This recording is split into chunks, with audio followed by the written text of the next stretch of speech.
अति जलद व अचूक बातम्यांसाठी पाहत रहा महामीडिया 24 सदैव तत्पर। अनुसूचित जातींमधील आरक्षण उपवर्गीकरण रद्द करण्याच्या मागणीसाठी मुंबई इथं काढण्यात आलेला ऐतिहासिक महामोर्चा अत्यंत अभूतपूर्व ठरला। राज्यभरातून लाखो आंबेडकरी अनुयायी, विविध अनुसूचित जातींचे समाज बांधव, सामाजिक संघटना आणि महिला व पुरुष कार्यकर्त्यांनी मोठ्या संख्येने सहभाग नोंदवून आरक्षण उपवर्गीकरणाला तीव्र विरोध दर्शवला।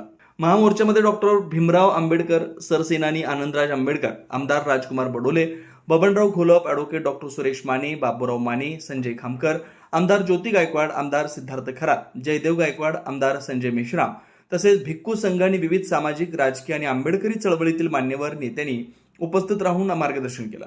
मुसळधार पाऊस सुरू असतानाही मोर्चेकऱ्यांचा उत्साह आणि निर्धार कायम राहिला।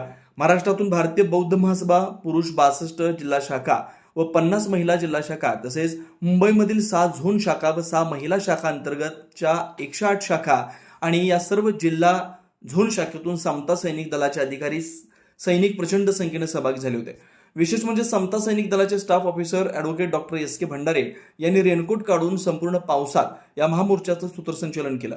त्यामुळे संस्थेचे कार्यकर्ते व समता सैनिक दलामध्ये सैनिकांमध्ये अधिक उत्साह निर्माण झाला। हा महामोर्चा यशस्वी करण्यासाठी विविध सामाजिक, राजकीय आणि आंबेडकरी चळवळीतील सर्व संघटना, कार्यकर्ते तसेच शिस्तबद्ध सहभाग नोंदवणाऱ्या सर्वांचं, खास करून भारतीय बौद्ध महासभा व समता सैनिक दलाचं मनपूर्वक आभार व अभिनंदन व्यक्त करण्यात आलं। प्रतिनिधी सर्जेराव कांबळे। तर मग चला सबस्क्राइब करायला विसरू नका महामीडिया 24 न्यूज चॅनलला। महामीडिया 24 सदैव तत्पर।